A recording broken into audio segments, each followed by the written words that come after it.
Hey, friends. Welcome to another episode of the Planting Seeds podcast. Honestly, this episode just humbled me to my knees. Really. Wow.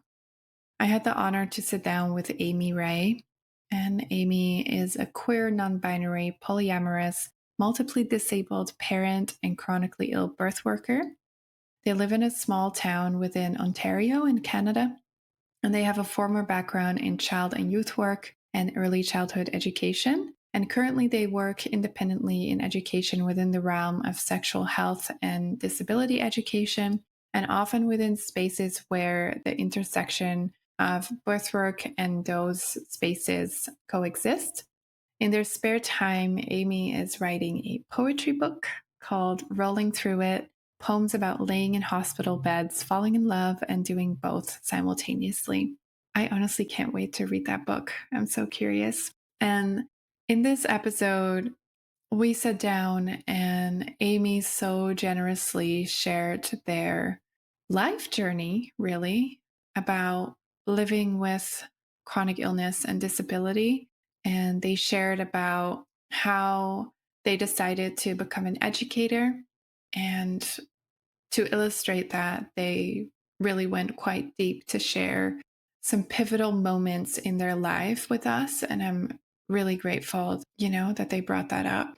And we just kind of went into unraveling what is missing in the medical system when it comes to LGBTQIA plus people and disabled folks. And it was just really a heartful conversation. And Amy so generously shared their wisdom with us when it comes to how to really navigate the world when you have a disability or chronic illness. And she so generously and vulnerably shared her knowledge and her wisdom and her tips for people who are maybe currently feeling alone or don't know where to start.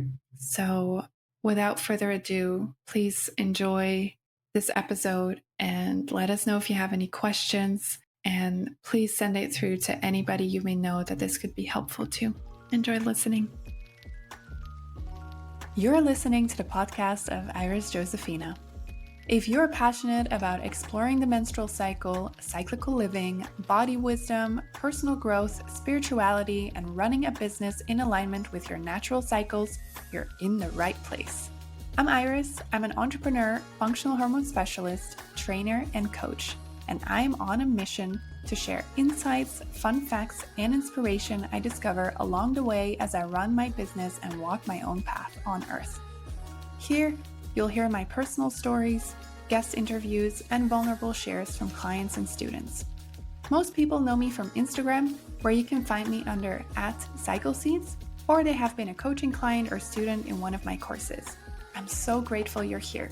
Let's dive into today's episode. Hi, Amy. Welcome to the show. Thank you so much for having me here today. It's lovely to chat with you. You're so welcome. So we have quite a lot of things to cover today. And to start, I wondered whether you can share a little bit more about your own journey and how that led to the work that you're currently doing. Yeah, so I am somebody that was born with multiple disabilities. And throughout my life, I knew I really wanted to be a parent and a teacher. And there were just so many nuances in both of those things put together that I experienced from a young age. As I got older and came out as queer and started to understand my body and my disabilities, I felt very clear that I wanted to become a parent. And I started exploring all of my different options. And once my partner and I started trying together a few years later, there were a lot of really uncomfortable, scary, ableist, traumatic things that occurred in the midst of these beautiful, powerful, magical moments. And after the fact, after now I have my own child, all of that pieced together this strong passion to pursue birth work and have a highlight of disability education and disability justice in that work. And now I get to do that myself, and it's very fulfilling and powerful. Thank you for sharing that. And I'm so sorry it has been so extremely challenging for you to just navigate the world and navigate the journey to become a parent. But I find it really beautiful that you were so changed by these experiences that you could take them and alchemize them into something beautiful and offer the world the work that you're currently doing. And I think it's important, the work that you do. Thank you. Thank you so much for saying that. I agree wholeheartedly. And there are some things that I wish I didn't have to show up to fight for. There are some things you wouldn't think that somebody might have to show up to fight for. But I think ultimately when that ends up landing on the people that are there trying to have support, that they're not fully able to get that support that they need. Yeah, I hear you. And in your journey, were there any pivotal moments, either positive or negative, that really rooted you into your purpose, really? Yeah, I think for me, it was a lot of the medical, the gaslighting and ableism that I experienced. And at the time, it felt very terrifying to me because I was unaware of a lot of the things that I know now. And it's an instance where you see a difficulty when there's a power involved and people aren't understanding or fully educated on certain things, or perhaps they're bringing their personal bias and opinion into a space.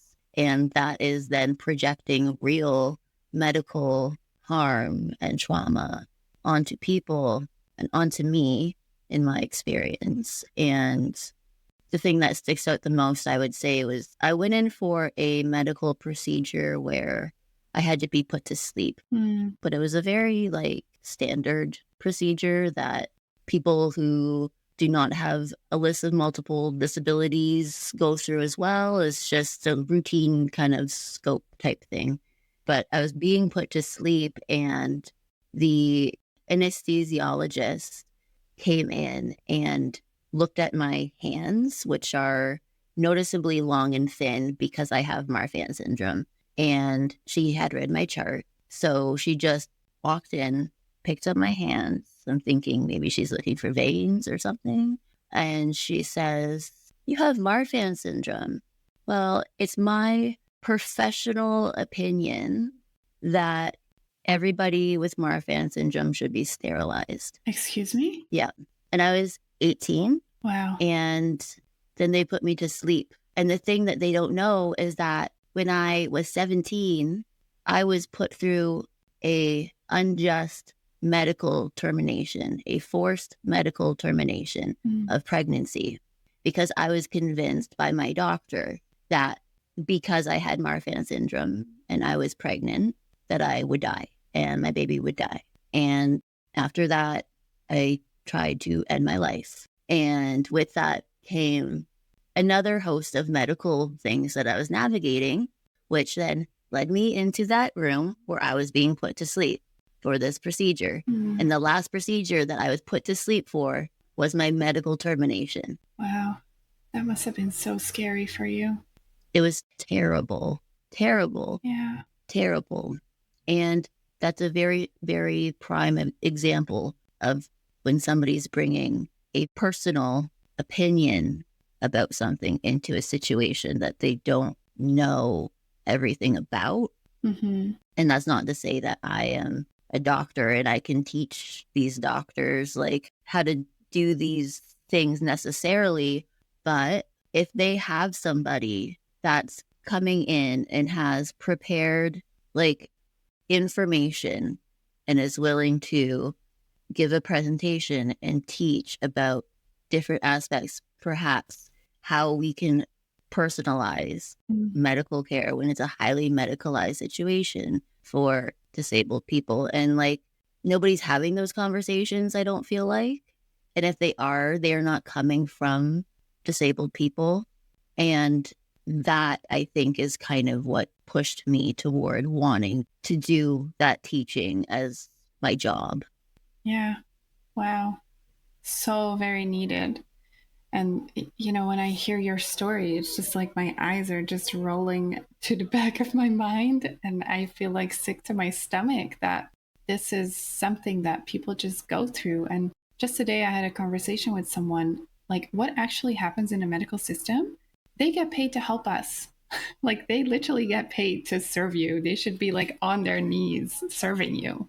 Everyone who steps like one foot into a hospital should be, served because they're paid to do that. That's their job. Mhm. And, they choose to be in those positions as well. Yeah. They choose to do that. They go through lengthy schooling to do those things. And there are some amazing doctors out there, some amazing Hmm. medical providers. And it's never my job to be like, oh, I strongly dislike medical providers and I'm here to prove them wrong. That's not at all. I'm there because I care about the people that are being impacted Hmm. by these things and how can we make even the smallest bits of tangible changes or even just start a conversation about these things so that maybe they feel differently when they walk into that room. And what do you feel is missing the most within the system when you observe it and when you collect your own experiences? Like, you really have seen like both sides. So, what, according to you, is missing in the system, and how do you seek to fill this gap with your work? So, a lot of the thing that I see missing is, well, of course, a lot of medical systems, they're really overworked right now. Hmm. And so a lot of it is just like you get in and you get out and you get it done. And I understand that. And I've been in situations like that where like the medical aspect of it truly needed to be on the forefront. And that's okay. And my work's not there because I'm not a medical professional. My work is more so we gather around a table together. We sit together and they share with me. I teach all around. I teach in universities, I teach in hospitals. It's a number of different people, but we sit around the same table. And I just ask them, like, what do you feel is kind of the same question? And we kind of talk about those things. And it's not that I have all the answers, but I might have some access to resources that can then create some specific answers. But on a broad scheme of things, I think it's just taking that moment to be able to sit down and like talk about those things because we're talking about systems that are like we're watching them collapse basically before our eyes. And we're seeing funding not being available for things. And I think that's why a lot of the time my work shines in universities and stuff like that and smaller scale settings because that's where it feels like I personally could be more useful. But I do think just that initial connection to wanting to talk about these things and notice these things and change these things. Yeah, I feel that the openness to even have the courage to actually sit down and have a conversation, because I feel that everybody knows when you sit down to actually talk about these things, somebody is going to get triggered because there's always things that are extremely unjust or not right. And we know it. We all know that. But as soon as we sit down to talk about it, we actually have to admit. And I think it's hard to have these conversations. And I think it's really beautiful that you just choose to do it. And also, it's such a big task for you as well, because you're also then holding the space to allow people to feel safe enough to ask these questions. So it's such a huge thing that you're doing, really. Wow. Thank you. Yeah. And I'll be honest, I do teach at a lot of universities with students that are going on to be different forms of therapists, Mm. which I think is really great. But yeah, because they kind of notice these things too.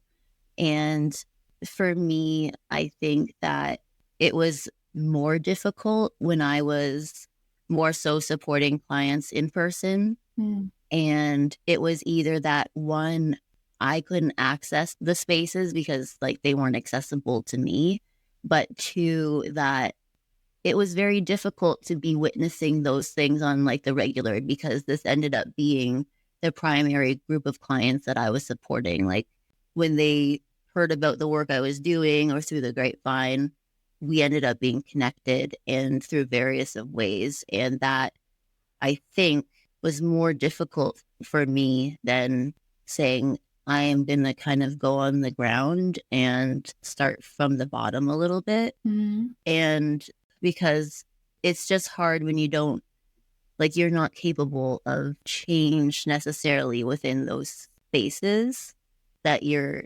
in that setting. And like, it's difficult to navigate. It was difficult emotionally and physically. I can imagine. So what does the most ideal way to work with you look like? Like what do you love doing like the most in all of the types of work that you're currently doing or that you did? When I was doing in-person work, I really loved doing like postpartum work with families, but I also really love teaching. So I enjoy teaching classes in person, which could look like workshops with parents and babies and talking about like making your home more like accessible for the two of you or your family, or teaching professionals, which would be like at universities and smaller scale settings primarily.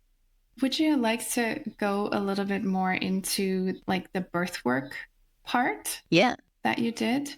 Because that's a little bit of like that's how my work all started. Like I ended up in anthropological research and ended up witnessing birth and was transformed for life. So that's really where the root of my passion lies. Definitely. What is, according to you, when we talk about care for pregnant people, and maybe even before that, preconception, because you touched upon what you went through, what is like, what part do you like the most working in? Which phase?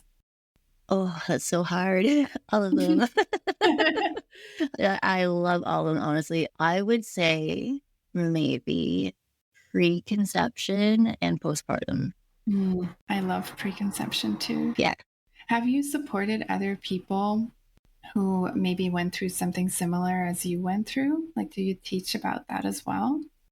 Yeah, actually, some of my first in-person birth clients actually had either the same diagnoses or found out through me working with them that they had the same diagnoses. Oh, wow. So they didn't know prior to us working together.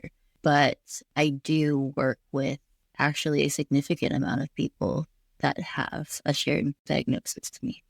And how do you feel that we can collectively shift this crazy mindset of people in the system that just come up with like personal projections onto people when it comes to something so personal? Their fertility, it's like so private, so intimate, so sacred. It really is. And I think that when something hits you like that, you usually aren't in a place to be prepared for something like that, Mm-hmm. really off kilter. Yeah. But it impacts you emotionally. And it's hard then to access like the logic part of your brain sometimes. Mm-hmm. And I'm not saying for everybody, but for a lot of people, and you're trusting these practitioners. So, especially if you already are aware that you have a disability or a chronic illness or just pre-existing health condition, it can be hard to even find a doctor to see in general. Mm-hmm. So this might be the only doctor you have access to. the thing that I always find really, really helpful and that clients of mine have found helpful was finding a Facebook group Mm, of people that have the same like shared diagnosis. And you don't even have to share like your own story, but sometimes if you search it, you'll see it about that come up yeah. and you can read through. And a lot of it is people that are in like similar situations and stuff. And for a lot of people, they don't have access to that kind of community. Or to be honest with you, some of us feel, and I say that because I felt this way until I was like 21, that we are the only ones. We feel so isolated Mm, in our experience that it feels like there could be nobody else that gets that. But in a lot of cases that I've seen, there usually is. And so I find that a good spot, but just like doing your own research and keeping your own notes and also asking the doctor to put what they have said into writing smart. because one, you'll usually see them backpedal before your eyes, but two, it really holds them accountable to that statement.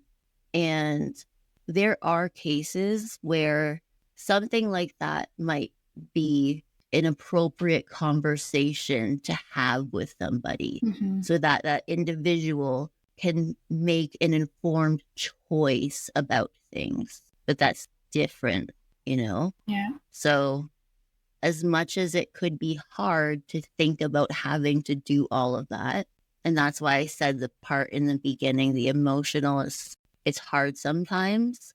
Mm, It sucks to be like, now I have to keep notes and I have to ask him to keep notes and I gotta, do all this other work and that's fair.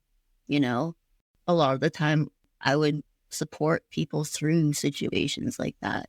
yeah. But that would be probably my advice to somebody that's kind of navigating that space on their own. Yeah, I think it's brilliant advice. And you're absolutely right in saying, like, oh my God, it's like so much work. It's like the work that we have to do to just receive something simple as care is incredible.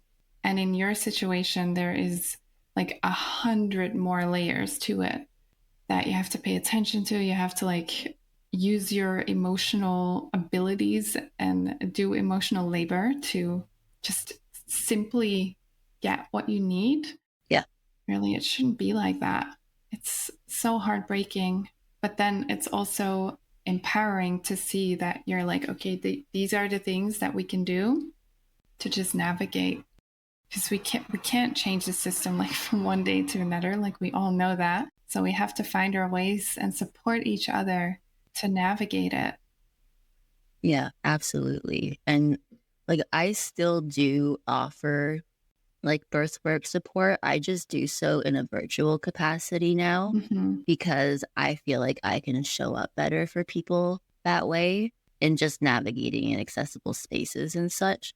But that is stuff that like I do help people with and we kind of break down notes together and stuff like that. Yeah, and especially for, people navigating the system when they're pregnant, like they're extra vulnerable. Yeah. Birth is such a sensitive, life-changing event where people are really at their most vulnerable state ever. Yeah. And I can imagine that the system isn't always very helpful in that either. Yeah, that's very much the case. And then, of course, when you add on like people that are multi marginalized and the other factors that they have stacked against them, it could be a difficult system to navigate. And it, a lot of the time, is such a personal and emotional time and the connecting time, and also sometimes not, but difficult to think about that extra layer. Yeah. Are there actually, like where you are, also midwives who work with pregnant people? Yes, but not pregnant, disabled, or chronically ill. If you're disabled or chronically ill, you can't see a midwife. You have to see a medical practitioner, like an OBGYN, basically. Mm-hmm. Sometimes in like a even a high risk clinic. And so your options become more limited. It would be so beautiful if an OBGYN clinic would collaborate with midwives. Yeah. And that there would be like a continuity of care, even if it were for a midwife to provide the more emotional support, but then having that knowledge. Yeah. Like I'm from the Netherlands and people are usually sent to midwives first. Like it's a very unique situation in my country. Midwifery is like first line care. It's the first person that you see to like confirm your pregnancy. And then they collaborate with OBGYN practices. And I want that to ripple out. Yeah, like they collaborate here as well. And they will come into a hospital if they need to. There's also like birthing centers. You can do home birthing. But again, like when you have health factors involved that kind of prevent that, there is nobody that's in the hospitals providing emotional support on top of the physical and highly medicalized stuff that's happening around them. So that's honestly why I needed to be in those spaces. Yeah. And just like I came up with a lot of different ways to comfort those things during those moments. Have you been like, did you do birth attendance? Like, would you go to births with clients? Yeah. Yeah. So good. It's so exhausting. Yeah. Working as a doula is extremely exhausting. Yeah. It definitely is. I could only do it for about 2 years. Yeah. And it became a bit too hard, but I loved it a lot. This kind of work just stays in your heart forever, and your clients just like stay so close in your heart when you've supported them in such a life-changing moment. I know it's beautiful when you see the babies like being full-on kids now and like it's cool. It blows my mind because I've been doing doula work for 6 years now. So yeah, beautiful. And if you could share some wisdom with people who are like struggling finding access or struggling finding support, whether it is when it comes to their birth journey or just general medical care, what would you share with these people? And maybe also at the end, share where people can find you and your work. yeah, I would just say that I know and I feel that there are moments of intense isolation where you just feel they will last forever and that you are totally alone in what you're experiencing. There are so many beautiful communities that exist and they hold each other through those spaces. And a lot of them come in feeling the same way. And I came in feeling the same way. And so community is there, exists in the world, and your story, as unique and isolating as it may feel, is so important. Thank you for sharing that. I feel that that is something that a lot of people deserve to hear. And what I really like about these times that we're alive in is that we have the internet and that it's so possible to meet people from all over the world who've had similar experiences. Yeah. Yeah, it's important. It becomes a lot more accessible to make community from bed and things like that is a beautiful thing.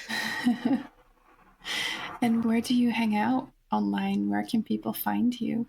Yeah, so I have my websites down right now because I'm working on making it amazing. Good for you. But currently my Instagram is rolling through with Amy Ray, and I share a bit about my journey there, as well as like disability education, and going to be diving into a lot more birth work stuff in that space. So I'll make sure to share all of that in the show notes. And just for me to know, will your website have the same URL so that I can add it in the notes? that's the plan. I'm not sure if I have to switch. So it's all pulled down right now because I'm just starting from complete scratch. So Okay. yeah. Well, I hope you get a lot of time to rest up and support your body and your mind Thank you. and take your work step by step. I think you're doing incredible work, and I'm really grateful that you made the time to come on here and share your story, your very vulnerable parts of your story, and share with people, what is important and also what is possible for them. I feel that's the most important thing that I've got from today, is that people sometimes just need to hear what is possible and feel hopeful again in their situation and feel that they're not alone. So thank you so much for providing that support so generously here. Yeah, thank you so much for giving me the space here to chat and share my story. And yeah, I think a lot of people feel like if their story differs from what is such a typical, storyline of how we hear things should be, you get married and buy a house and then you have a baby, then you have 3 babies and that's happily ever after. And that's great. But for some people, if their story falls off of that path a little bit, it's still an amazing story. It's still real. It still deserves to be held and heard. Yeah, it definitely is. Thank you so much. Really, Thank you. really appreciate you. Yes, likewise. It was really nice to chat with you today. Okay, this wraps up today's episode. Thank you so much for listening. Want to know more about me? The best way to reach me is via @CycleSeeds on Instagram. And if you heard something today and you think, oh my God, wow, I learned something new, feel free to share the podcast on your social media and tag me. Or leave a review or rating. In this way, you help me reach more people like you. Thank you so much.